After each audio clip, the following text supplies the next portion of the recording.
Hallelujah. तो आज हमने एक नई श्रृंखला शुरू की है।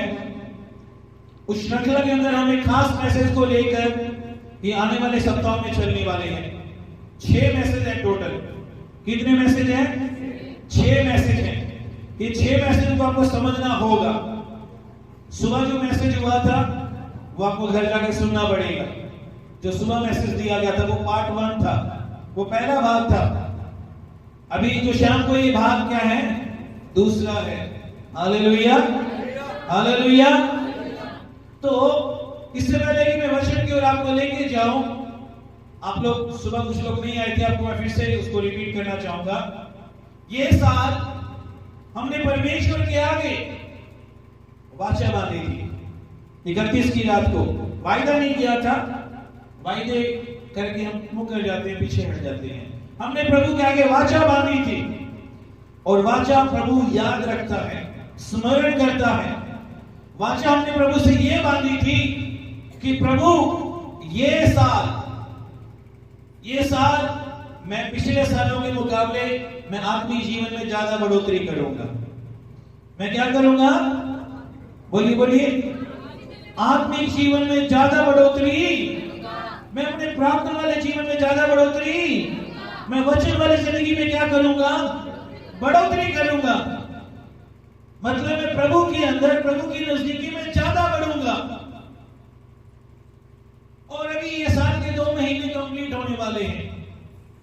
ये साल कि दूसरा महीना क्या होने वाला है? कंप्लीट होने वाला है। तो ऐसे में समय समय पर हमें चेक करते रहना चाहिए। मैं ये साल जो मैंने प्रभु को वायदा किया था उसमें मैं खुदा के हजूरी में कितना बड़ा, मैं हजूरी में कितना बड़ा करके। हमने पिछले दिनों के अंदर यिर्मयाह 47 के अंदर वहां पर सुना था जब प्रभु का आत्मा यिर्मयाह को एक नदी में लेके गया, मंदिर से जो निकल रही थी। वहां पे 4 लेवल के पानी बताए गए। सॉरी, पानी एक लेवल का, लेकिन इंसान का लेवल बताया गया। पहला था टखनों तक, दूसरा था घुटनों तक, और तीसरा था कमर तक, और चौथा था वो नदी बन गई। हालेलुया। आज हम सबको ये सोचने की जरूरत है, मैं अपने आत्मिक जीवन में मैं आज भी कहीं बच्चा बन के तो नहीं बैठा हुआ। मतलब मुझे जो अभिषेक मिलता है, मुझे जो मस्सा मिलता है वो मेरे टखनों तक ही है। और उससे मैं, जैसे पानी लगता है पैरों के अंदर, जब नदी के अंदर जाते हैं तो पानी जब थोड़ा सा होता है हमारे पैरों को लगता है, खुशी होती है, ओह पानी आ गया, ठंडा है, मजा आ रहा है। पानी में कूदना शुरू कर देते हैं। पानी में क्या करना शुरू करते हैं? वो लोग कूदना शुरू करते हैं और उतने में सीमित रहते हैं। आज बहुत सारे विश्वासी भी उस लेवल तक की सीमित हुए पड़े हैं। हम प्रार्थना कर रहे हैं पास्टर जी, हम संडे चर्च आ रहे हैं पास्टर जी, हम बाइबल पढ़ रहे हैं, हमारा आत्मिक लेवल लेकिन अभी तक वहीं पर है। उससे आगे क्या? क्योंकि वचन के अंदर बताया गया 4 लेवल हैं। अगर हमारे शरीर की बात करें, इसमें आत्मा, प्राण और शरीर है। लेवल है कि नहीं है? यस और नो? 3 लेवल बताए गए हैं। वैसे हमारे आत्मिक जीवन के भी लेवल होते हैं। प्रार्थना तो पिछले साल भी कर रहे थे, वचन तो पिछले साल भी पढ़ रहे थे। इस साल हमारी क्या बढ़ोतरी हो रही है? इस साल हम खुदा में कितना बढ़ रहे हैं? सवाल यहां पर आ जाता है। हम कितना प्रभु के लिए अभिलाषी हैं? हालेलुया। हमने सुबह एक विषय को शुरू किया। विषय यह है प्रभु के साथ गहराई में जाना। क्या?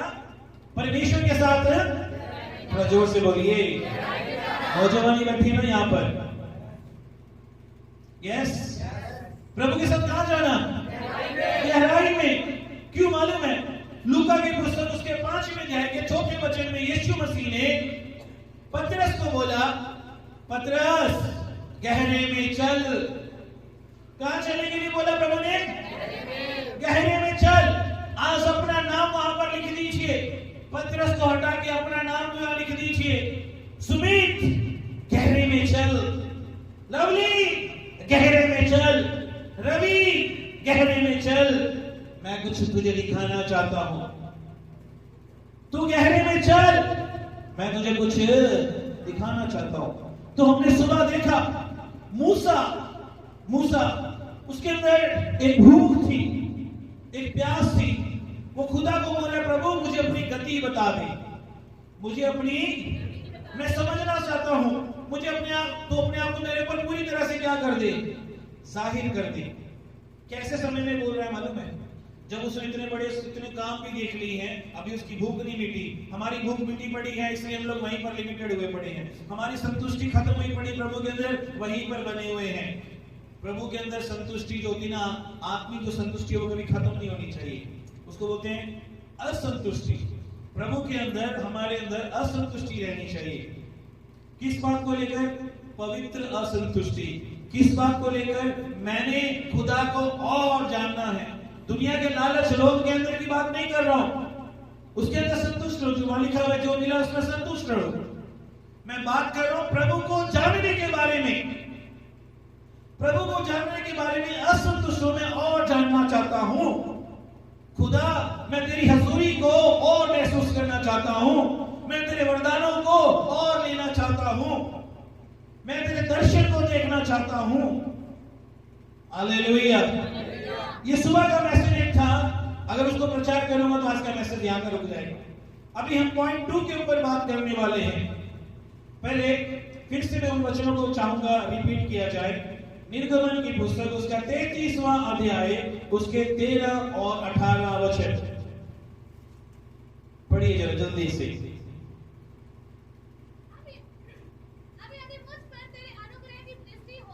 अभी मूसा क्या बोल रहे हैं परमेश्वर को? अभी यदि तेरी दया की दृष्टि मुझ पर हुई है तो मुझे अपनी गति समझा दे। वो प्रभु को क्या बोल रहा है? मुझे अपनी गति समझा दे। आगे, जिससे जब मैं तेरा ज्ञान पाऊं तब तेरे अनुग्रह की दृष्टि मुझ पर बनी रहे। एक मिनट, उसके बाद एक और वचन पढ़िए 18वां। मूसा ने कहा मुझे अपना तेज दिखा दे। खुदा अपनी महिमा दिखा दे। वो प्रभु क्या क्या फरियाद कर रहा है, प्रभु क्या क्या प्रार्थना कर रहा है? मैं तेरी गति को समझना चाहता हूं प्रभु, तू अपने आप को मेरे पर जाहिर कर दे, मैं तुझे पूरी तरह से जानना चाहता हूं। आपको मालूम, मैंने सुबह एक उदाहरण दी थी, मैं फिर से वो रिपीट करना चाहता हूं। यहां पर जितना मैं अपनी पत्नी को जानता हूं नजदीकी से, है ना, चर्च में शायद कुछ लोगों को मैं कम जानता हूं, किसी को थोड़ा ज्यादा जानता हूं, लेकिन जितना मैं अपनी पत्नी को जानता हूं उतना शायद किसी को नहीं जान पाता। क्यों? हमने पिछले 10 साल एक दूसरे को समझा है, एक दूसरे को गहराई से जानते हैं, समय व्यतीत किया है, लेकिन उतना टाइम किसी और के स्पेंड नहीं किया।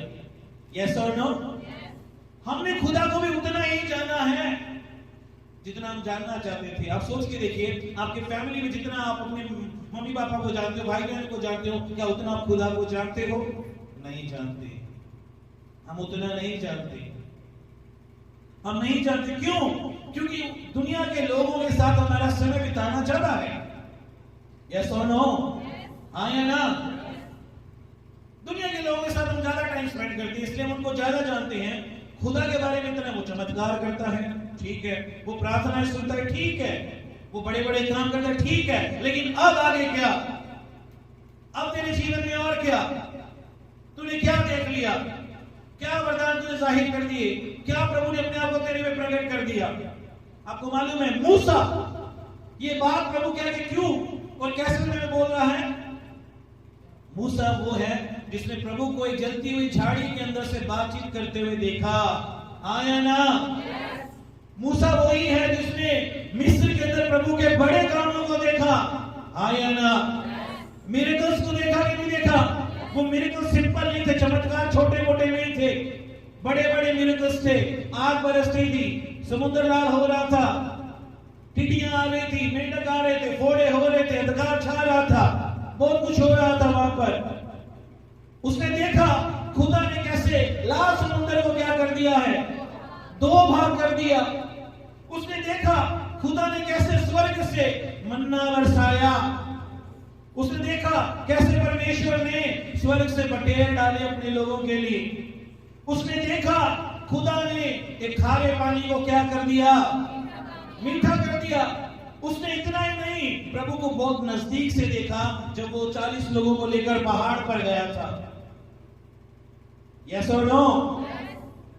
इसके अलावा इसी 33 के अंदर लिखा हुआ है, इसी 33वें अध्याय के अंदर लिखा हुआ है, मैं पढ़ूंगा 11वें वचन को।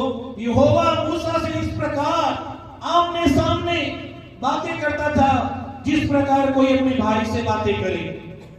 परमेश्वर क्या कर रहा था? मूसा के साथ इस तरह से बातें कर रहा था जिस तरह कोई अपने भाई से बातें करे। अब मैं सवाल करता हूं कि आपको ये महसूस हुआ कभी परमेश्वर आपके साथ ऐसे बातें कर रहे जैसे आपके अपने, आपका पति हो सकता है, आपका दोस्त हो सकता है, आपका भाई हो सकता है, आपकी बहन हो सकती है, इस तरह से बात कर रहा हो? इस लेवल तक जाने के बावजूद भी, पहुंचने के बाद में खुदा को क्या बोल रहा है मालूम है?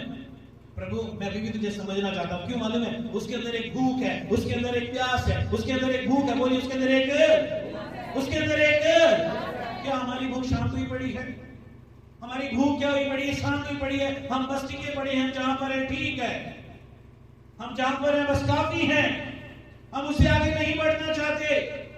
आदमी जीवन में और आगे बढ़ने के बारे में सोचते नहीं है। हम बोलते प्रभु ये साल मुझे नई बरकतें दे दे, नई आशीषें दे दे, मेरे लिए बड़े बड़े काम कर दे, वो करने के लिए तैयार है। लेकिन आप क्या नया कर रहे हो? पिछले सालों में भी प्रार्थनाएं कर रहे थे, पिछले सालों में भी बाइबल पढ़ रहे थे, पिछले सालों में भी हजूरी में आ रहे, ये साल नया क्या किया? प्रभु ये सवाल करता है। आपके अंदर एक भूख होनी चाहिए। मैं खुदा के अंदर बढ़ना चाहता हूं। जब वो मुझे कहता है गहरे में चल, जब वो मुझे कहता है गहरे में, मैं उसके साथ चलने के लिए तैयार हूं। वो दिखाएगा आप किस लेवल पे हो। बाइबल में लिखा समय के अनुसार तुझे क्या हो जाना चाहिए, क्या हो जाना चाहिए। लेकिन अभी भी तू क्या बना बैठा है? बच्चा। प्रभु आपको एक लेवल पे देखना है। बहुत सारे लोग ठकनों तक ही, मस्सा उनके ऊपर, उनके जीवन में अभिषेक जो है ठकनों तक ही है। प्रभु कहते हैं मेरे बच्चे, मेरी बेटे, मेरी बेटी, ये जो मस्सा, ये अभिषेक अब तक तो तेरी कमर तक होना चाहिए जितने सालों से तू चल रहा है। ये तेरे घुटनों तक होना चाहिए था, या तुझे पानी में तैरते हुए होना चाहिए था। अभी भी तू तो वहीं पर है। वो अभिषेक और मस्सा तेरे ढकनों तक ही है। तू वहीं का वहीं बना हुआ है इतने सालों से। कब आगे बढ़ेगा? हालेलुया। हम बस वहां संतुष्ट होकर बैठे। प्रभु ने एक बार ही बड़ा काम कर दिया। मैं गरीब था, लाचार था, प्रभु ने बदल दिया। मैं बीमार था, प्रभु ने चंगा कर दिया। मेरा ये काम अटका पड़ा था, प्रभु ने कर दिया। अभी तक वहीं पर अटके पड़े हैं। उसके आगे प्रभु के बड़े काम को नहीं देखना चाहते। उससे बढ़कर हम प्रभु की भलाई को नहीं देखना चाहते। ये कब होगा मालूम है? एक बच्चा जब अपने माँ बाप को अपनी भूख दिखाता है तभी उसके माँ बाप उसको कुछ देते हैं। हाँ या ना? बोलिए। जब तक वो भूख नहीं दिखाएगा माँ बाप उसको देंगे। हालेलुया। प्रभु ने बोला जो भूखा और प्यासा है मेरे पास आओ, जो प्यासा है वो मेरे पास आओ। कि हमारे अंदर वो भूख है। ये साल हम प्रभु को बोले प्रभु मैं बढ़ूंगा, मैं बढ़ूंगा। दूसरा पॉइंट के ऊपर बात करते हैं। जब उसने प्रभु को ये बात बोली तो प्रभु ने उसे उत्तर क्या दिया था? मुझे बताइए जल्दी से, बताएं मुझे। प्रभु ने मूसा को क्या उत्तर दिया? बोलिए। 19वें वचन को पढ़िए जरा ध्यान से। मैं ही पढ़ देता हूं क्योंकि माइक की बात नहीं है। प्रभु ने उसको बोला मूसा को, जब मूसा ने बोला मुझे अपना तेज दिखा, अपनी महिमा दिखा, प्रभु ने उत्तर में क्या बोला मालूम उसे? उसने कहा मैं तेरे सम्मुख होकर चलते हुए अपनी सारी भलाई दिखाऊंगा। प्रभु मूसा को क्या बोल रहा है? मैं तेरे सम्मुख, तेरे साथ रहकर, तेरे आगे रहकर अपनी भलाई, मैं अपनी भलाई। अरे बोला करो, सोने वाले जागो। मैं अपनी भलाई क्या करूंगा? मैं दिखाऊंगा। ये प्रभु बोल रहा है मैं अपनी भलाई अपने लोगों को। Hallelujah, hallelujah. आपको मालूम है जब मूसा ने ये प्रार्थना की थी, प्रभु मैं तेरे को जानना चाहता हूं, प्रभु ने ये नहीं बोला आंखें बंद कर, मैं तेरे को दर्शन दिखाता हूँ, मैं दिखाता हूँ मैं कौन से आसमान में बैठा हुआ हूँ, कौन से स्वर्ग में बैठा हुआ करके। प्रभु ने उसको दर्शन नहीं दिखाया, प्रभु ने उसको दर्शन नहीं दिखाया, प्रभु ने उससे बात की। प्रभु ने क्या किया उससे? हाँ, प्रभु ने बोला तू मुझे जानना चाहता है, प्रभु ने बोला तू मुझको नजदीक से जानना चाहता है, मेरी गति को जानना चाहता है, मेरी महिमा को देखना चाहता है। मैं काम करता हूं, मैं क्या करता हूं? प्रभु के एट्रीब्यूट्स यानी प्रभु के अंदर जो गुण है, प्रभु के अंदर जो गुण है, प्रभु उन गुणों को लेकर उसके सामने आया, उन गुणों को लेकर सामने आया। उसके अंदर प्रभु ने अपना एक गुण बताया उसको, वो गुण ही खुदा का है, खुदा ही है वो। क्या गुण बताया प्रभु ने? मैं अपनी भलाई, जोर से बोलिए, मैं अपनी भलाई, बोला कि नहीं बोला प्रभु ने? प्रभु ने बोला मैं अपनी सारी भलाई तुझे दिखाऊंगा। मैं, प्रभु बोल रहा है मैं तुझे सारी भलाई अपनी दिखाऊंगा। कैसी भलाई दिखाऊंगा? जब वो भलाई की बात कर रही है, वो अपने आप को पेश कर रहा है, अपने आप को पेश कर रहा है, क्योंकि प्रभु भला है। प्रभु क्या है? वो अपने आप को पेश कर रहा है। प्रभु ने जो भलाई लोगों के साथ की, अपनी सृष्टि के साथ की, वो मूसा के सामने पेश कर रहा है और उसे बता रहा है मैं अपनी भलाई दिखाऊंगा। जो दूसरा पॉइंट है वो ये है, प्रभु अपनी बहुतायत की क्या दिखाएगा? भलाई दिखाएगा। हालेलुया। आपको मालूम है कई बार हमारे जीवन में क्या होता है, हमारी जिंदगी में क्या होता है? शैतान हमारी जिंदगी में काम करता है। किस तरह से काम करता है? जैसे उसने शुरुआत के अंदर हवा को भरमाया कि नहीं भरमाया? प्रभु ने पूरी भलाई दिखाई। इससे पहले कि प्रभु ने आदम और हवा को रचा, प्रभु ने उनके लिए सारे काम किए कि नहीं किए? उनके लिए उत्तम से उत्तम जगह बनाई कि नहीं बनाई? उत्तम से उत्तम खाने पीने की चीजों की व्यवस्था की कि नहीं की? बोलिए, सब कुछ किया। उसके बाद उनको बनाया। और ऐसे में शैतान क्या कर रहा है? हवा को आके भरमा रहा है। उत्पत्ति की किताब 3 अध्याय में चलेंगे, वो आके क्या कर रहा है? हवा को भरमा रहा है, प्रभु के प्रति शक पैदा कर रहा है, सच में प्रभु भला है या नहीं है करके, परमेश्वर सच में भला है या नहीं है करके वो शक पैदा कर रहा है। 3 अध्याय को अगर हम पढ़ते हैं, मैं पहले वचन से पढ़ूंगा, 5वें तक ध्यान से सुनिए। यहोवा परमेश्वर ने जितने बने पशु बनाए थे उन सब में सर्प धुरुप था। उसने स्त्री से कहा क्या सच है कि परमेश्वर ने कहा है तुम इस वाटिका के किसी वृक्ष का फल ना खाना? शक पैदा कर रहा है किसके मन में आके? हवा के मन में। कई बार प्रभु अपनी भलाई आपको दिखा रहा होता है, लेकिन शैतान आके क्या करता है? आपके मन में शक पैदा कर देता है। कई बार कुछ लोग आपके साथ बहुत भले होते हैं, शैतान आपके मन में आके उसके प्रति क्या करता है? शक पैदा करता है। हालेलुया। स्त्री ने क्या बोला? स्त्री ने कहा सर्प से, इस वाटिका के वृक्षों के फल हम खा सकते हैं, पर जो वृक्ष वाटिका के बीच में उसका फल के विषय में परमेश्वर ने कहा है कि ना तो उसको खाना, ना उसको छूना, ना तो नहीं तो क्या हो जाओगे? Hallelujah, hallelujah. उसने शक पैदा किया। क्यों प्रभु ने उस फल को नहीं खाने के लिए बोला? क्यों प्रभु ने तुमको वहां जाने से रोका? क्यों उसको छूने से रोका? उसने शक पैदा किया। और जब ऐसे सवाल कोई हमें कर देता है, हमारे तो शक होती है प्रभु अच्छा नहीं है। हम क्या बोलते हैं? इतनी अच्छी चीजें दी उस पर्टिकुलर समय में प्रभु की भलाई को भूल जाते हैं। इतना कुछ अच्छा दिया उसको भूल कर उस बात को याद करते हैं। कुछ ना कुछ तो इसके अंदर राज है, खास है, जो प्रभु ने सब खाने के लिए बोला, ये नहीं खाने के लिए बोला। हम प्रभु की भलाई को भूल जाते हैं, शक पैदा कर देते हैं, अपने अंदर शक आ जाता है। अगर आप प्रभु की भलाई को जानना चाहते हो, शैतान को कभी भी अपनी जिंदगी के अंदर शक मत लेके आने दो।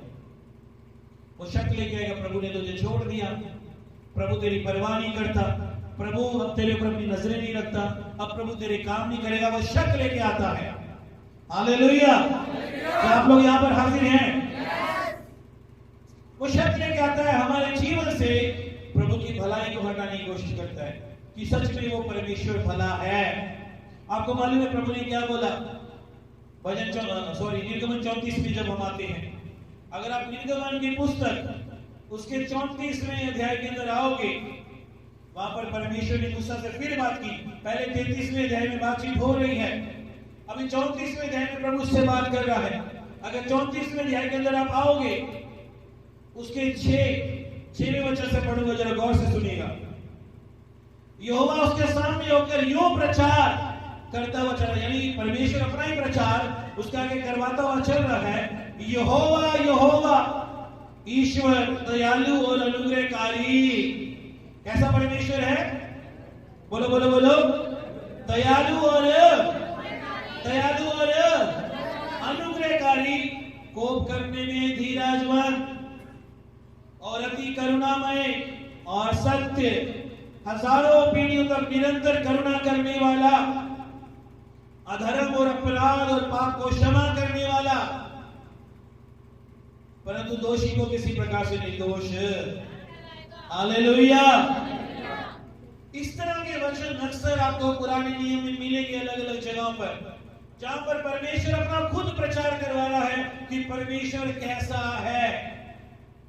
परमेश्वर दयालु है। बोलिए परमेश्वर हाँ जी। ये पुराने नियम में बार बार प्रभु ने प्रकाशन दिया मूसा को, प्रभु किस तरह का है। और जब वो बार बार ये बता रहा है, वो आप लोगों को मुझसे ये कह रहा है, वो सच में प्रभु दयालु है करके। वो परमेश्वर कैसा है? दयालु है। आज बहुत सारे लोग परमेश्वर की दया को भूल गए हैं, उसके भले कामों को भूल गए हैं, उसकी गुडनेस को भूल गए हैं। आपको पता होना चाहिए वो आज भी भला है। क्यों मालूम है? इब्रानियों की पुस्तक में लिखा हुआ यीशु मसीह कल, आज और युगानुयुग एक सा है। वो कभी नहीं, वो कभी इंसान बदल जाते हैं, लेकिन परमेश्वर नहीं बदलता। अगर आप गिनती की पुस्तक में आओगे, कुछ वचनों को देखेंगे जल्दी से, ये समय है कुछ वचनों को जल्दी से पढ़ने का, समझने का।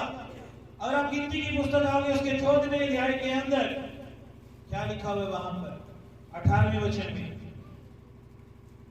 जल्दी से गिनती की पुस्तक उसका 14वां अध्याय उसके 18वें वचन को कोई पढ़िए जरा जल्दी से। यहोवा कोप करने में धीरजवंत।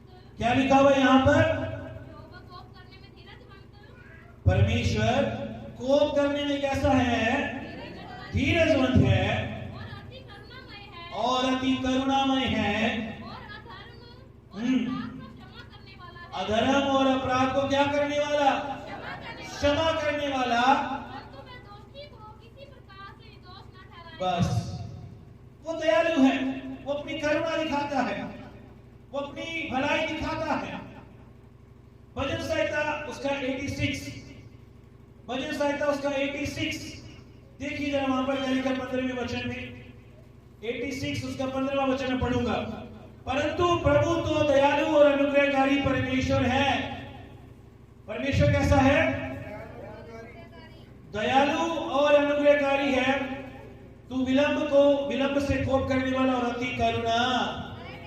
इस तरह से बाइबल में बहुत सारे वचन हैं, जैसे 86 के 15 में लिखा हुआ है, वैसे भजन 103 उसके 8वें वचन में, भजन 145 उसके 7वें वचन में प्रभु के बारे में लिखा हुआ है। हालेलुया। वचन ये कहता है, मालूम है परमेश्वर क्या कहता है? कहते जैसे एक बाप, जैसे एक बोलिए, जैसे एक बाप अपने बच्चों पर दया करता है, तरस खाता है, वैसे ही मैं भी क्या करूंगा? अपने लोगों पर क्या करूंगा? दया करूंगा। मैं अपने लोगों पर क्या करूंगा? दया करूंगा। आपको एक स्टोरी बताता हूं। मान लो ये छोटे बच्चे हैं, ये छोटे बच्चे हैं, कई बार किसी बात को लेकर ये जिद करते हैं। मान लीजिए बच्चा खेल के आया बाहर, बहुत खेल के आया और आगे उसे भूख लगी है। क्या लगी है? भूख लगी है। और आप क्या जिद करते हैं? मुझे भूख लगी है, मुझे भूख लगी है। आप चांटा तो नहीं जड़ देते ना? आप चांटा जड़ते हो उसके? चांटा जड़ते हो? नहीं, आप चांटा नहीं जड़ते, आप सब्र करते हो, आप पेशेंस करते हो, आप नम्रता रखते हो, धीरज रखते हो। क्यों मालूम है? आप उसको बकबक करके कुछ शब्द नहीं बोल देते। आपको मालूम है ये 3 साल का बच्चा है, ये चिल्लाएगा भी, बोलेगा भी, क्यों? उसे भूख लगी है। आप उसे नम्रता के साथ क्या बोलोगे? दया के साथ क्या बोलोगे? बेटा जहां तूने इतनी देर सब्र किया, थोड़ा सा और रख ले। प्यार से बोलोगे कि नहीं बोलोगे? बोलोगे नहीं बोलोगे? बेटा तूने इतना सब्र किया, थोड़ा सा और रख ले, मैं जल्दी से तेरे लिए क्या करता हूं, खाना बनाता हूं या खाना बनाती हूं, थोड़ा सब्र रख ले। कंपैशन को दिखाता है सब्र रखना। परमेश्वर भी जब हम लोग चिल्लाते हैं ना प्रभु के आगे, वो कंपैशन रखता है।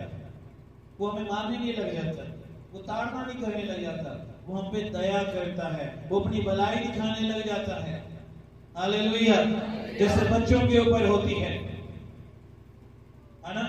आपको मालूम है पहला थिस्सलुनीकियों के अंदर क्या लिखा हुआ है? जल्दी से निकालिए, पहला थिस्सलुनीकियों उसका 2 अध्याय 11वें वचन को पढ़िए। पहला थिस्सलुनीकियों, परमेश्वर हमारे साथ इस तरह से करता है। पहला थिस्सलुनीकियों उसका 2 अध्याय उसका 11वां वचन। तुम जानते हो कि जैसा पिता, सुनिए सुनिए, गौर से सुनिए क्या लिखा हुआ है। तुम जानते हो कि जैसे पिता अपने बालकों के साथ व्यवहार करता है, अपने बालकों के साथ व्यवहार करता है, वैसे ही हम भी तुम में से हर एक को उपदेश करते और शांति देते और समझाते थे। हाँ, वैसे ही हम भी क्या करते हैं? तुम्हें उपदेश देते हैं, तुम्हें शांति देते हैं, तुम्हें समझाते हैं कि प्रभु अनुग्रहकारी है, प्रभु दयालु है करके। हालेलुया। आपको मालूम है हम प्रभु के साथ गहराई में क्यों नहीं चल पाते कई बार? क्योंकि उसकी दया हम याद ही नहीं रखते। हम उसकी दया को याद ही नहीं रखते। वो कितना दयालु है, वो कितने बड़े काम करने वाला। हम भूल जाते हैं पहले भी प्रभु ने मेरे जीवन में कितने काम किए हैं। मैंने सुबह एक बात बोली थी, जब एक छोटा बच्चा होता है ना, अगर उसको बोलेंगे जा तू नदी में, वो नुक्कड़ पे जाके खेल कूद के आ जाएगा। हाँ या ना? जोर से बोलिए। वो नदी या समुद्र के किनारे में जाएगा जहां पे पानी है, वो वहीं पे पानी में छलांगे मारेगा, कूदेगा करके आगे। उसको बोलेगा बेटा अंदर जाओ, बोलेगा मैं अंदर नहीं जाऊंगा, क्योंकि उसे डर लगता है। लेकिन जैसे उसका बाप उसके पास आएगा, वो बोलेगा बेटा अब मैं तुझे लेके चलता हूं, उसका हाथ पकड़ लेगा। अब वो बेटा क्या करेगा? अंदर जाएगा कि नहीं जाएगा? क्यों मालूम है उसे? अब वो भरोसा जो उसको अपने ऊपर था, मैं डूब जाऊंगा, मैं गिर जाऊंगा, वो सारा भरोसा किसके ऊपर चला गया? अपने पिता के ऊपर चला गया। अब उसे मालूम है मेरा पिता मेरे साथ है, उसने मेरा हाथ थाम रखा है। अगर मैं गहराई में जाऊंगा, अगर मैं डूबने भी लगूंगा, मेरा पिता मुझे क्या करेगा? आज बहुत सारे लोग खुदा के साथ गहराई में चलने के लिए तैयार नहीं है, खुदा के साथ समय बिताने के लिए तैयार नहीं है, ज्यादा से ज्यादा खुदा को समय देने के लिए तैयार नहीं है, खुदा के लिए कुछ करने के लिए तैयार नहीं, क्योंकि उन्हें डर लगता है अगर हम ज्यादा गहराई में जाएंगे कहीं घर का नुकसान ना हो जाए, घर के लोगों को कौन देखेगा, घर की चीजों को कौन देखेगा, बच्चों को कौन संभालेगा। हम गहरे में जाने के लिए तैयार नहीं है। मेरी नौकरी का क्या बनेगा?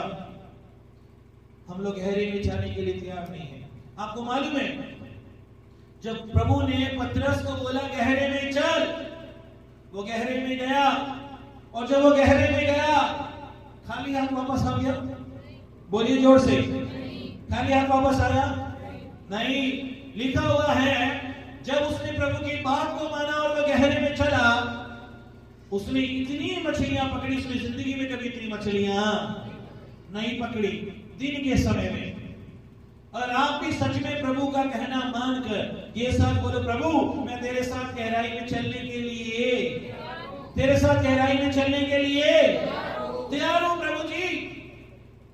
आपको मालूम है जब तक आप गहराई में नहीं जाओगे, आपका विश्वास केवल अपने ऊपर ही रहेगा। कहां रहेगा? अपने ऊपर रहेगा। लेकिन जब गहराई में जाओगे, जैसे प्रभु ने पतरस को मछलियां दी, मूसा के सामने समुद्र 2 भाग कर दिया, अपने चेलों को लेकर गया, समुद्र को शांत कर दिया, नदी को शांत कर दिया। जब आप गहराई में जाते हैं तभी आप प्रभु की महिमा को, तभी आप प्रभु की महिमा को, तभी आप परमेश्वर के बड़े कामों को, उससे पहले हम देख नहीं पाते। हम बस वहीं पे नुक्कड़ पे रहेंगे, हम छोटी छोटी बातें, हाँ ये काम हो गया, ये काम हो गया, कभी मुर्दों को जिंदा होते हुए देखा? नहीं देखा। गहराई में जाना पड़ेगा, उतरना पड़ेगा, तब आप प्रभु के बड़े काम को देख सकती हो। क्या आपने अपने घर में आंखें बंद की, प्रभु ने दर्शन दिखाया कि बगल वाली गली में क्या हो रहा है तेरे रिश्तेदार में? नहीं। क्यों? आज तक हम लोग गहराई में खुदा के साथ नहीं गए। ये साल प्रभु के आगे हमें फिर से बोलना है, प्रभु पिछले साल मेरे जितने मर्जी बीते हो, इतने साल बीत गए, लेकिन ये साल कुछ अलग होगा। ये साल कुछ मैं तेरे साथ और गहराई में जाऊंगा। मैं अपने आत्मिक लेवल को टखनों से घुटनों तक, घुटनों से कमर तक और कमर से नदी में बहने वाला बन जाऊंगा। Hallelujah, hallelujah. अपनी आंखों को बंद कीजिए, प्रार्थना कीजिए, प्रार्थना कीजिए अपने लिए, प्रभु ये साल प्रभु मैं तेरी नजदीकी में बढ़ूंगा। प्रार्थना कीजिए, प्रार्थना कीजिए। Thank you Jesus. अपने लिए खास प्रार्थना कीजिए। ये साल प्रभु मैं आत्मिक जीवन में बढ़ूंगा,